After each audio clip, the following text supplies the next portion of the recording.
qualified voters?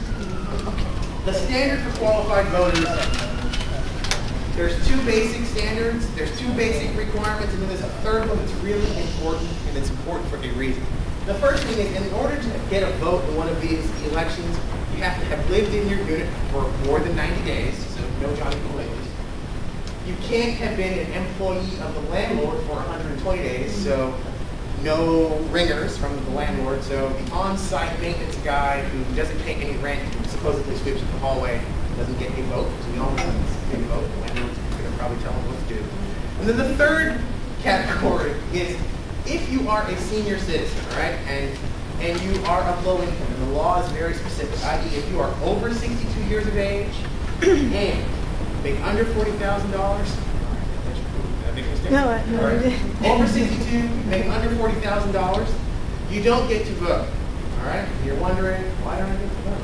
Right? Senior citizens love voting. It's one of their favorite things. Well, it's one of their favorite things. Anyway, the reason you don't get to vote is because as a member of that group, you have a specially protected bubble around you.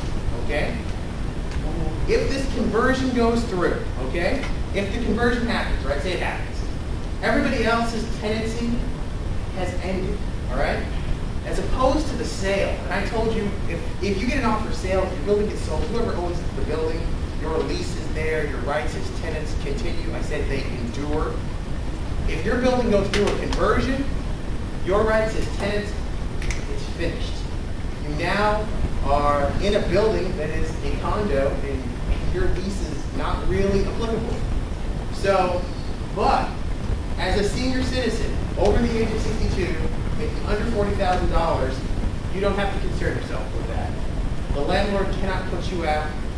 You get to continue in your unit renting for the same amount as per the rent control schedule. So any increases you can get in your rent control, those incremental small increases, you get to continue in your unit into perpetuity. You get to just stay there. So it's a nice benefit. You don't get to have a say in what happens, but whatever happens, happens. You get to stay in your unit, and that can be a very nice thing. All right? Do they condo your unit also? Well, typically, if the building is going to get renovated, typically all of the units get renovated. And that's a cost that the landlord will have to endure. And no, you're saying no? No. See, I'm looking at it from the perspective of tenants associations. Tenants associations will typically do that. But private developers, you're saying they may not. No. All right. She's saying they may not. She might have more experience with it than me, so they may not. Person that's having a builder converted into condo, getting a homestead granted beyond living on the premises. You mean Homestead programs. HPAP? I mean, are you talking about the home purchase assistance program? Yeah, I know, but I think All you're right. talking Yeah, about HPAP. with HPAP, yeah, you can certainly get HPAP to help you purchase your. You gotta live in it, though. No, I'm talking about to renovate. You can. Well, the renovation's going to be done. No, if you're not living on the premises, HPAP's not interested in helping people become locals. Which is basically, yeah. No, there's no getting HPAP and then subletting it out and making money off of it. No, that's not part of the program. All right. So our qualified voter. Let me just. Qualified units. People in this category come to. So if you have a 100-unit building and there's 50 seniors. They're excluded. We're talking about. No, they're excluded. But for the condo conversion vote, does that mean you need only 25 people? 26. 26, yeah. So you're going to exclude out, if you have people who are brand new, say we have 100 units, right? And 10 are elderly, 10 are brand new, and 10 are all stooges for the landlord. They all work for the landlord. Right? We have, so we're going to reduce that number down to 70, right? So that means instead of needing 51 votes, we now need how many out of 70? 36, right? So we're going to reduce that number by that number, right? So that's, we're not going to think about that. All right, so you received the notice.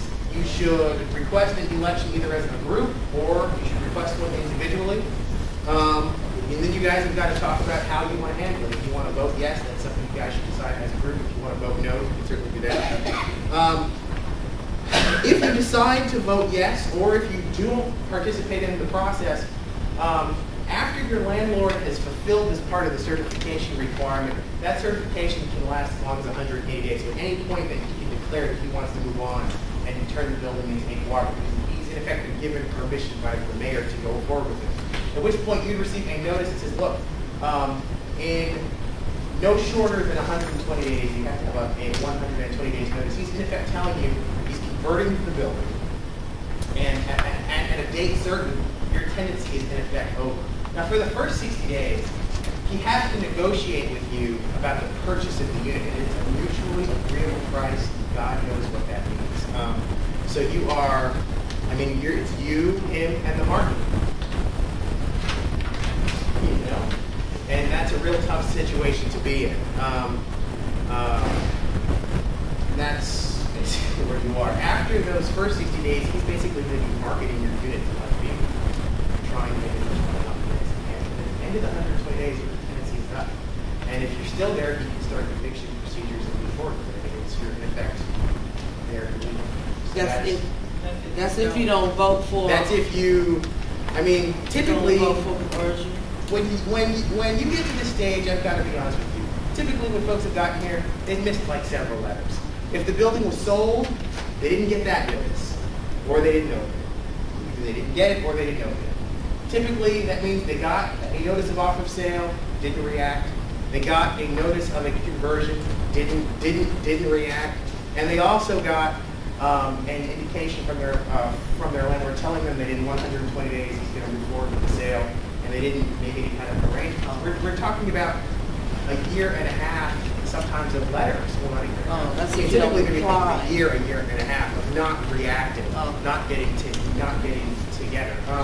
The District of Columbia, and I'm saying this as somebody who's from the outside. You know, people here will say, you know, the landlord, you know, the landlord-tenant laws are so rough. Try living in Virginia. It's much rougher. Tenants in DC really have a lot of opportunities, in my opinion, a lot of bites at the apple to improve their situation. It takes time, it takes effort, it takes evening meetings, it takes talking to your neighbors even when you don't want to talk to them because you don't like them. It takes spending hours and hours and hours after work listening to a whole bunch of boring stuff that you don't want to hear. But at the end of it, you can get something that tenants, not in Maryland, other than a few parts of Montgomery County, not in Virginia, that they don't even get a crack at. It's a huge deal.